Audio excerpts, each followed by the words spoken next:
Well, we've made it. Congratulations to those who have stuck this out. And, come to all the classes or a majority of the classes. Hope they've been beneficial. Tonight we're going to look at our last subject, St. Tikhon of Moscow. St. Tikhon, as you'll see, was not only a great figure for Orthodoxy in America, of which he only spent about less than 10 years, I think, here. But he did a lot of work in those, few years he was here. But he was also a great figure in Russian Orthodoxy, Russian Orthodox history. He was truly, selected by God to do a lot of things for our benefit and then for the Russian Church's benefit.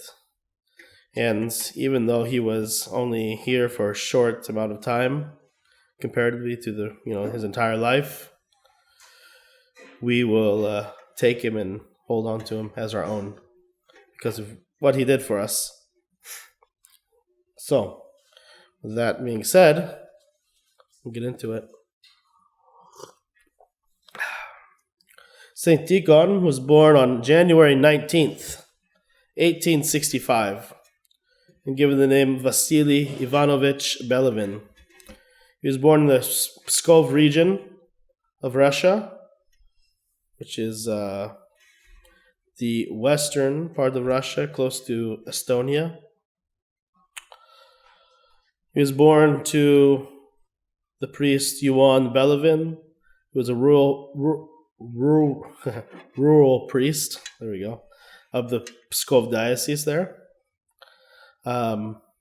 His mother died sometime early in his childhood.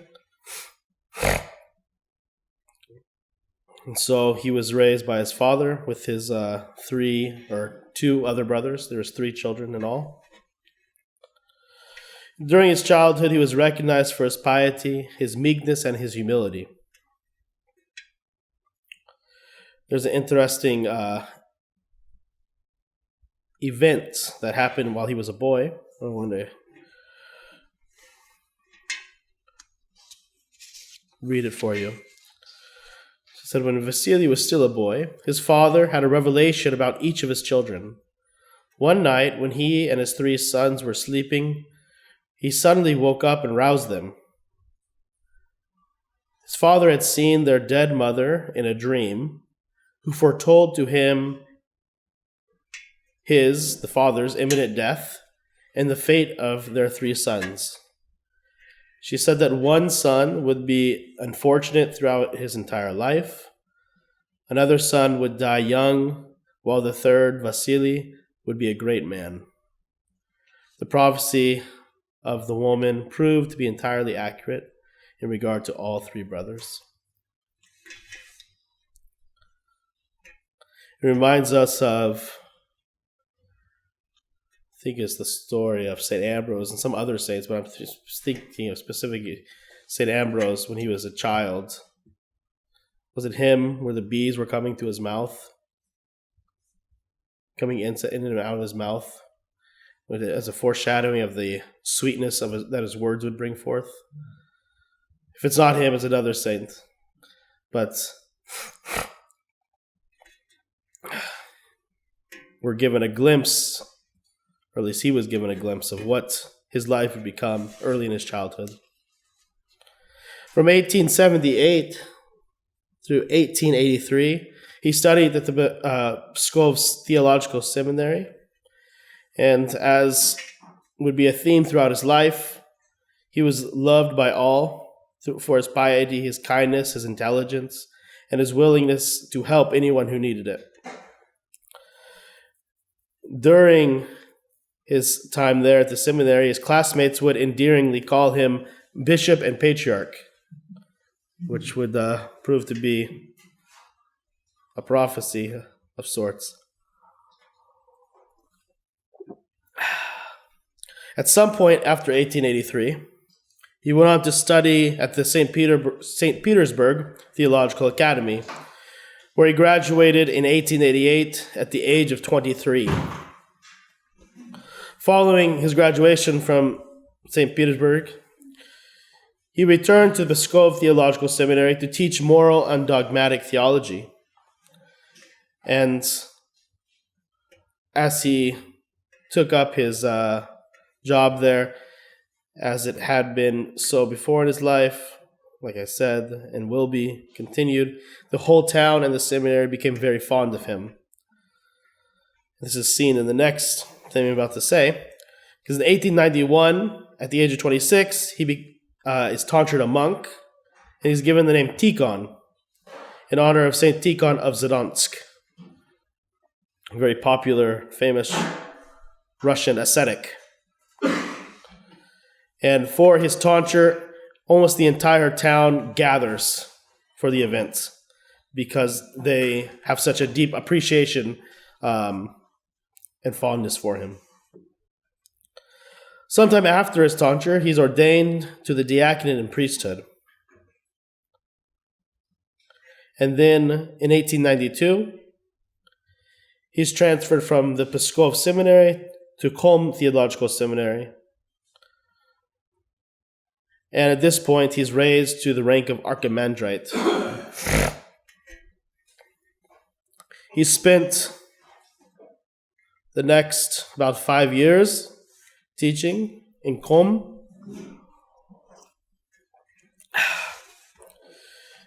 And then in October of 1897, he's ordained the Bishop of Lublin.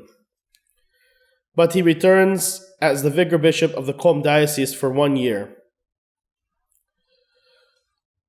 Not even a full year. Because then, in September 14th, 1898, he's made the Bishop of the Aleutians and Alaska, the Diocese of the Aleutians and Alaska. And so it's from this point in his life, from 1898 to 1907, that he is with us here in our lands.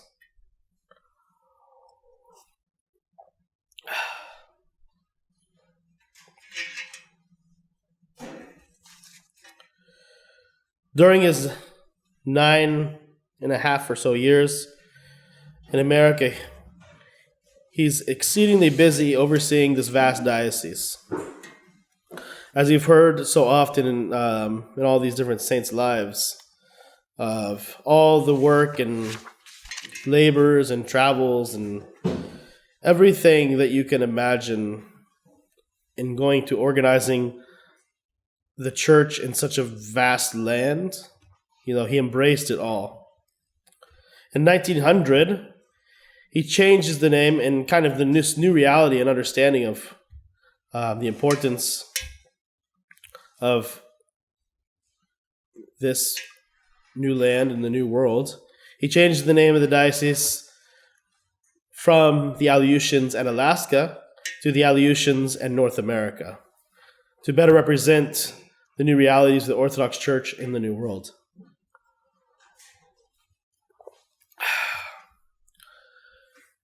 While he was here, he was so beloved by his people and so well known and so respected that he is made an honorary U.S. citizen. So we can claim him.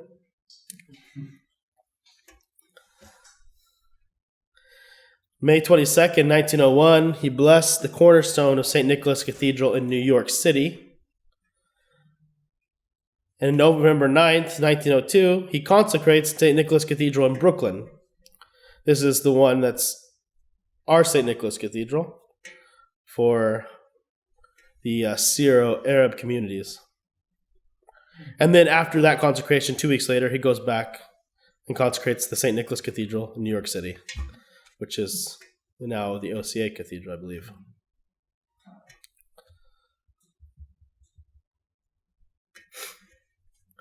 In 1905, the American mission was made into an archdiocese, and St. Tikhon is elevated to archbishop. And he has two vicar bishops to help him. Bishop Innocent Pustinsky in Alaska, and St. Raphael, Brooklyn.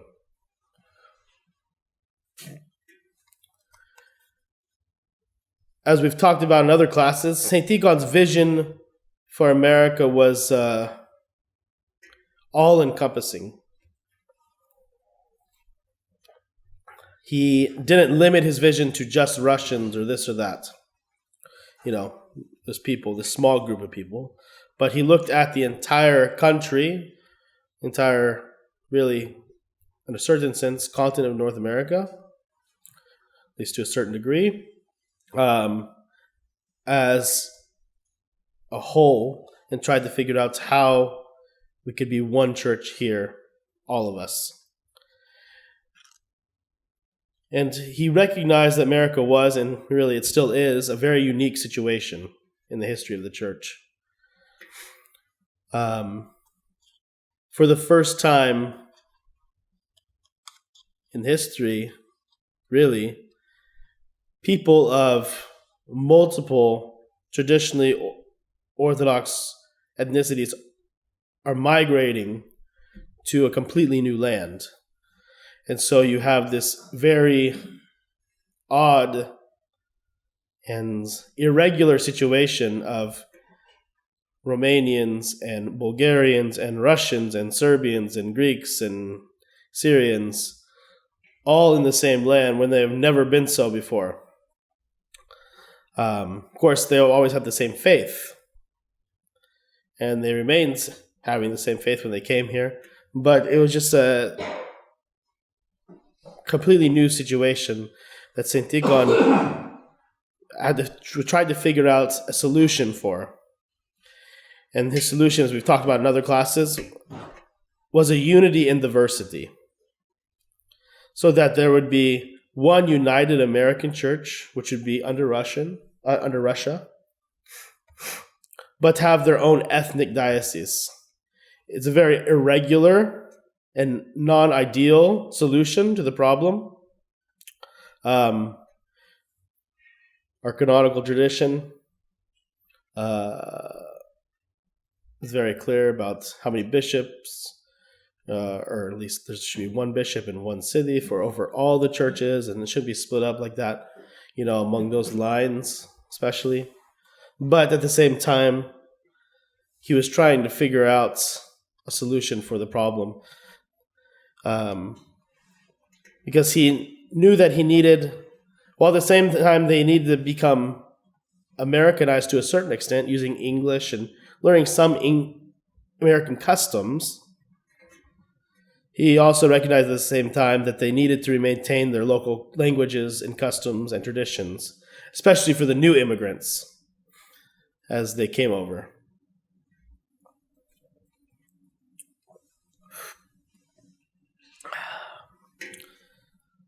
And so he ordained St. Raphael to the episcopacy for this purpose. He planned to ordain, like we talked about before, ordained St. Sebastian for the Serbians, but that never came to fruition. And then after that, for the other kind of ethnic diocese that he was planning, there was never any real candidates, at least at the time, to be ordained. And so this never really came to fruition, to its fulfillment, or to its fullness, rather. I found it interesting in reading a little bit about this and kind of our history here in America. It's that the Greeks were never really supportive of this idea. They were kind of ornery, it sounds like. But it wasn't a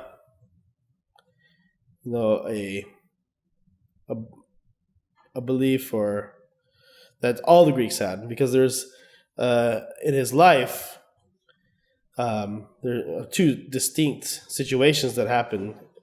On one hand, we see St. Tikhon welcome very warmly at a Greek parish in Chicago, where he even served completely in Greek for the people.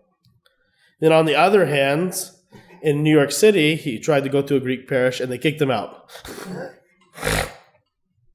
So it wasn't every Greek, but there was much more of a desire to cling to their Greekness, I guess, in a certain sense.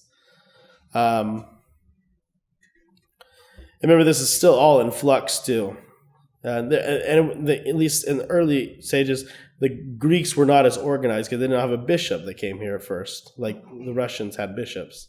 So they were less organized, and it's kind of messy.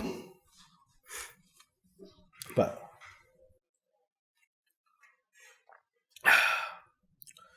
in all, he founded over 55 parishes.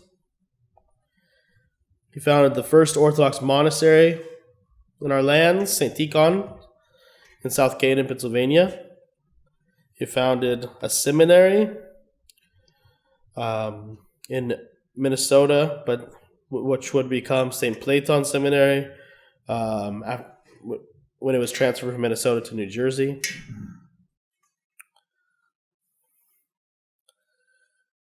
And one of the major things that he did right before he left was he called for the first American Sobor, or council, in 1907, which the OCA continues to have, similar to our conventions. They still have their all-American councils based off this, early model that St. Tikhon introduced. And this was to be a council of clergy and laity throughout the Americas.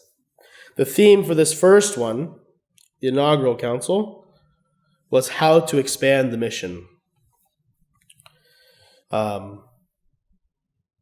During the council, it was their goal to lay out guidelines and directions for various aspects of missionary work. They decided to draft a statute outlining the administrative structure of the diocese. But like I said, one of the primary significances of the council was that it set a precedent for future councils in America. Before the council actually started, he was officially transferred to the Archdiocese of Yaroslavl, and he was called back to Russia. But he had not had the chance yet to go back to Russia before the council started. And so he was still here in America. And so he attended the council in an unofficial role since he was no longer Archbishop of the Archdiocese. And since the new Metropolitan that was coming, Metropolitan Platon, it was not yet here. So the three main priests, which were, off the top of my head, they're all three now saints. The only one I can remember off the top of my head is our saint from last week, Saint Alexis Toth. But these three priests invited him to be an unofficial kind of, overseer, even though he was no longer the ruling bishop.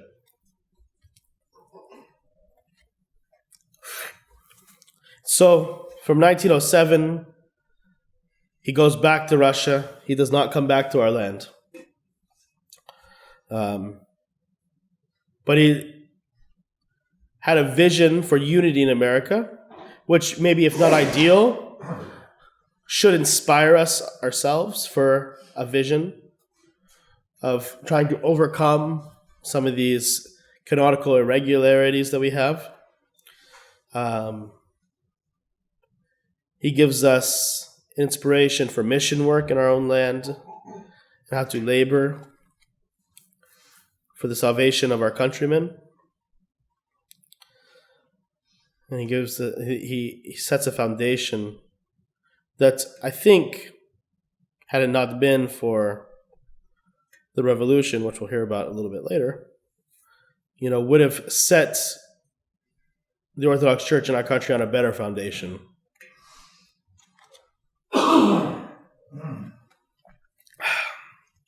So from 1907 to 1913, he's the Archbishop of Yaroslavl in Russia. And then in December of 1913, he's assigned as the Archbishop of Vilna, or Vilnius, Lithuania. And he's there for at least 4 years. 4 years, yeah.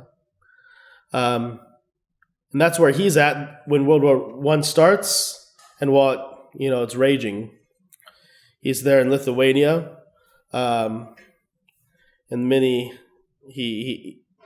people flocked to him during that time for protection, help, any kind of assistance that they could get from the horrors of World War I, and being displaced and these things.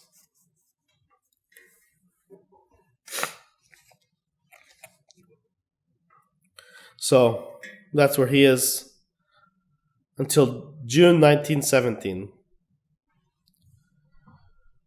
where following the deliberations of Moscow Diocesan Congress of Clergy and Laity, which very much kind of followed in the same vein of the All-American Council that he had previously established here in our lands. He was chosen as the ruling bishop of Moscow. So he moves from Lithuania to Moscow. And then 2 months later, in August 1917, at a local council in Moscow, he's elevated to metropolitan, and he's elected as the chairman of the council. The main purpose of this council was to restore the Russian Church to canonical regularity, specifically to reestablish the patriarchate. The patriarchate had previously been abolished under Tsar Peter the Great, for a number of reasons. But from this time, from Peter until this moment in history, 1917, there was no patriarch of Moscow like we have today and like was before. Rather, there was just a metropolitan of Moscow. And from that time, all bishops were chosen, or at least were given, the last word was given to the Tsar on who could be and who could not be a bishop. And there was some other, it was more of there's a over-procurator who worked with the synod and the Tsar.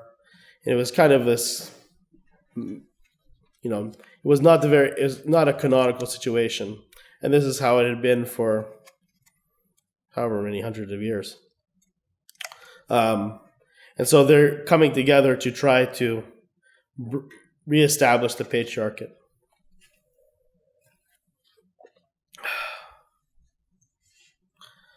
And so 3 candidates were put forward for election. Archbishop Anthony of Kharkov, who was said to be the wisest of the 3. Archbishop Arseny of Novgorod, who was said to be the strictest. And then our subject tonight, St. Tikhon, who was said to be the kindest.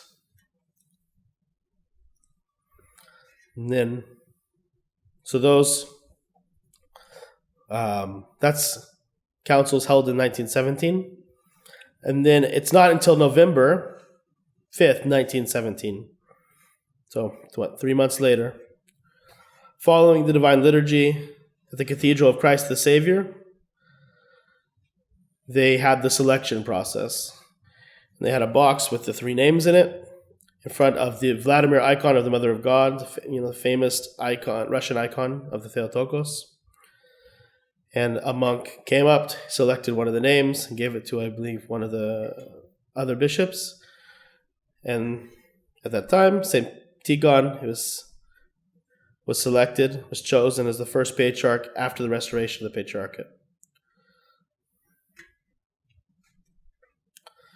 As a patriarch, his life didn't change very much from what it had been. He still tried to lead a simple and humble life. He was still accessible to all. During his almost 8 years as patriarch, he bore a very heavy cross, from political upheaval to religious upheaval. He had no rest. As far as the political upheaval of the time, we have a decent idea of what happened. There was the Russian Revolution, the February Revolution that started in 1917, which led to the abdication of the throne of Tsar Nicholas II, Saint Tsar Nicholas, which led to eventually the Bolsheviks taking over the government and repressing the church, not allowing the church to act freely as it should. And then following the killings of the royal family, he openly condemned and excommunicated those revolutionaries, which, didn't win him any friends in the government. And despite his hard stance against the Bolsheviks, he desired to garner as much peace as possible. So even though he went so far as to excommunicate them all, not that probably they cared, but it was, his show of force that he had to show how serious what they had done was. He still exhorted the faithful Christians to refrain from taking vengeance, and that he also forbade clergy from making purely political statements to avoid any, worsening of the situation.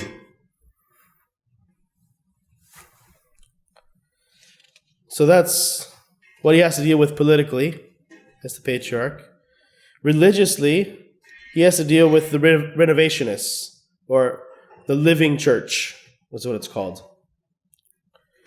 This was a schismatic movement to renovate and secularize the church, to innovate things within the tradition of the church. And this movement was supported by the new Bolshevik government to undermine, the actual church there in Russia. While there were sometimes good clergy tricked into thinking that what the living church was doing was good or acceptable, for the most part, it was, a lot of opportunists, a lot of people working with the government and being supported by the government, things like this. And they wanted to introduce liturgical innovations, of course, changing the services and shortening them and this and that. They wanted to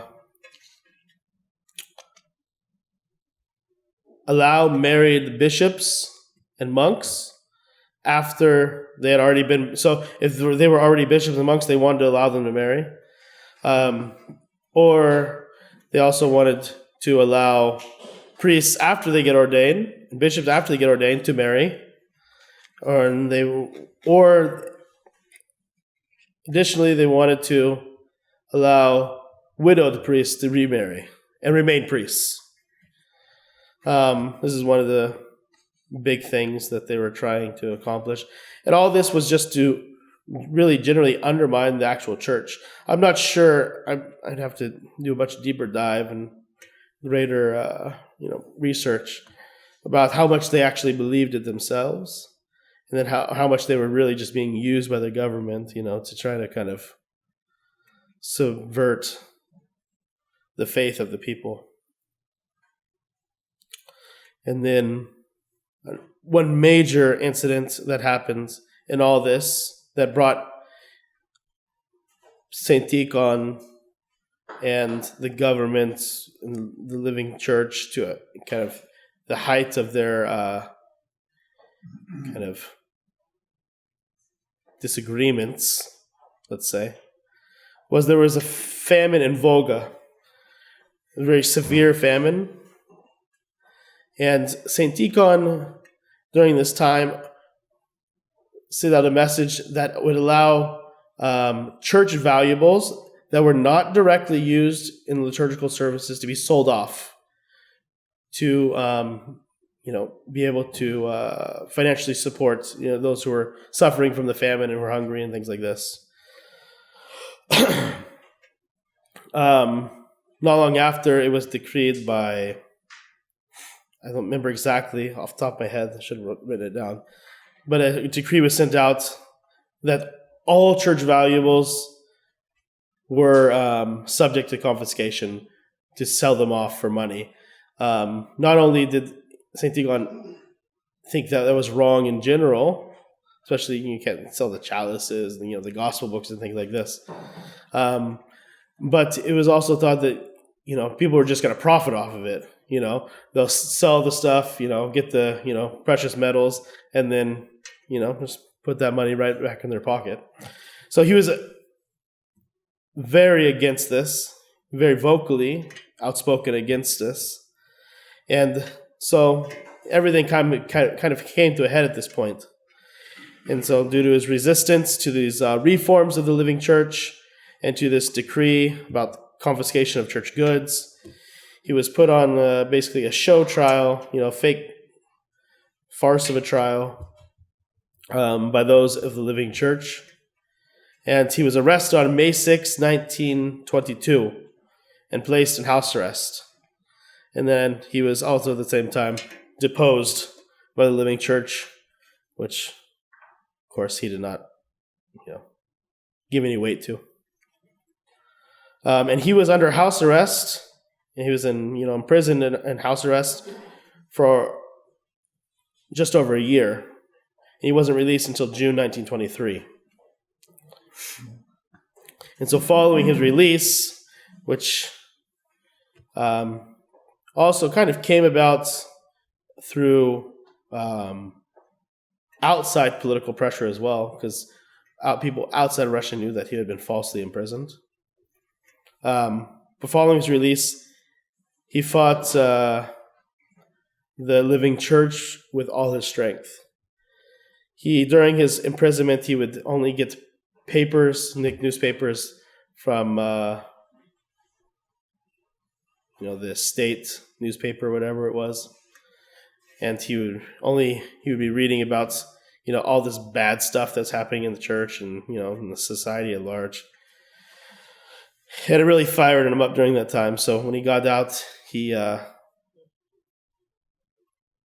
really went after those of the living church to fight them. And at this point, he excommunicates all clergy of the living church and all those who take part in their services and receive their sacraments. And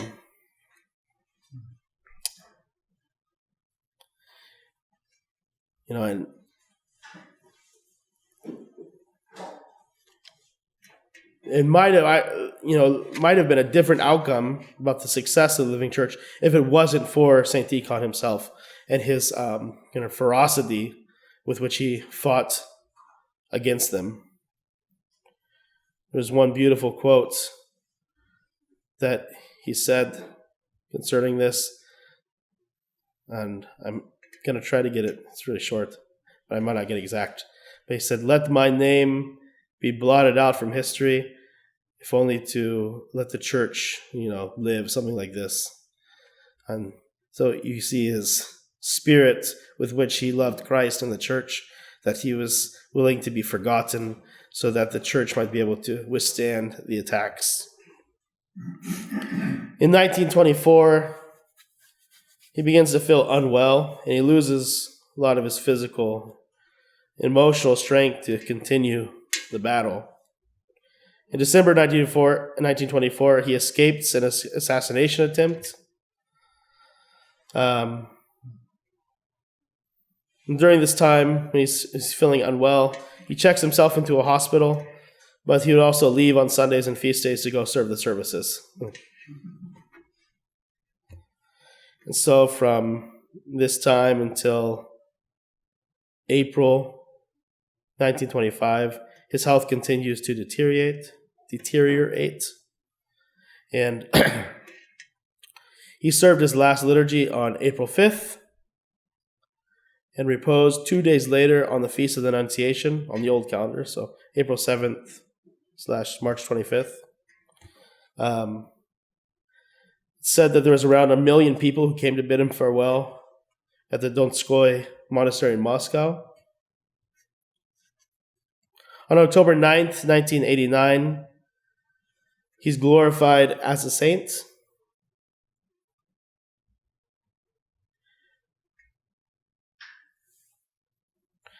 And then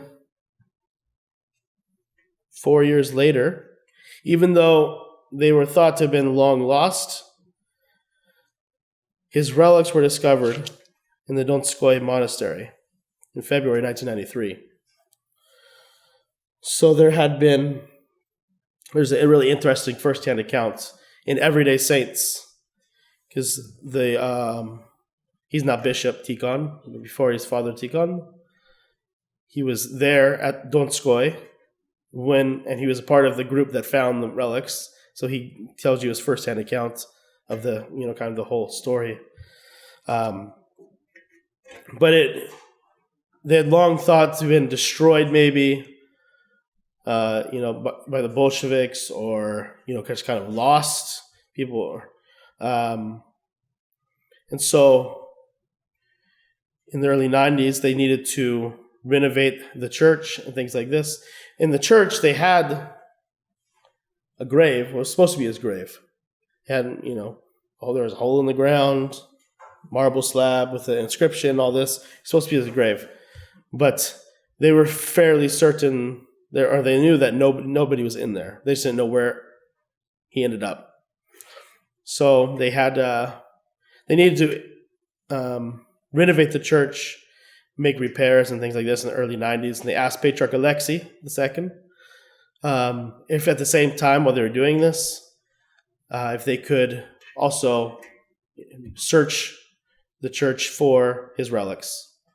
So the Patriarch gave his blessing, but as Bishop Tikhon says, they didn't take him very seriously, even though it was their request to do it. And, progress happened. And eventually, the renovations and all the repairs were almost done, and they hadn't really done any looking for it.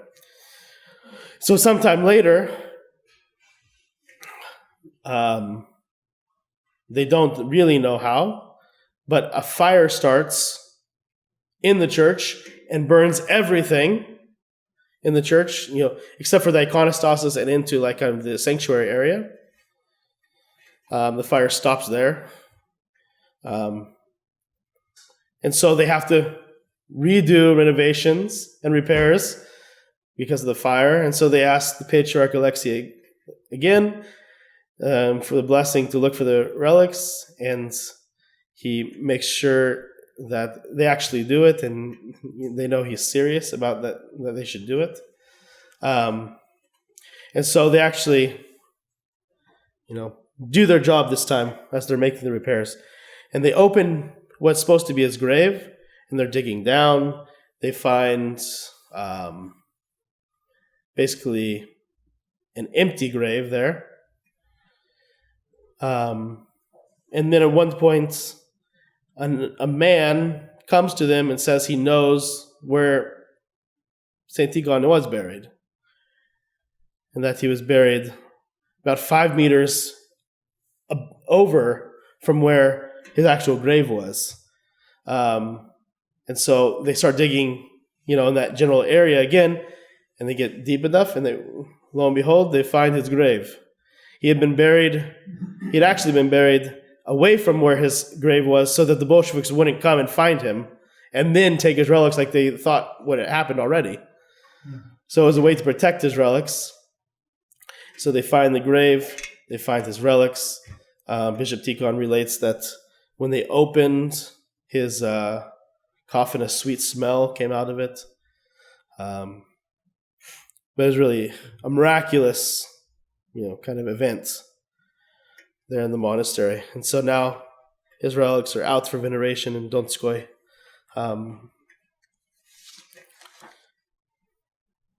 But if you have Everyday Saints, you should read that account.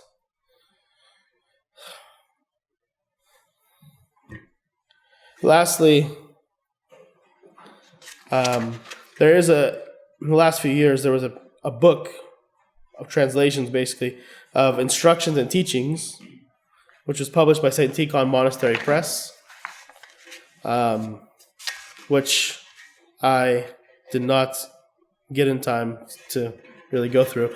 But it has a number of his sermons and various, I saw like there was a letter to Tsar Nicholas in it from him, but it's mostly sermons. But if you're interested in learning, at least not necessarily his writings, but at least the way he preached, that would be the book to pick up. I want to say it's Instructions and Teachings of Patriarch Tikhon or something like that. So with that, we conclude our series on American saints.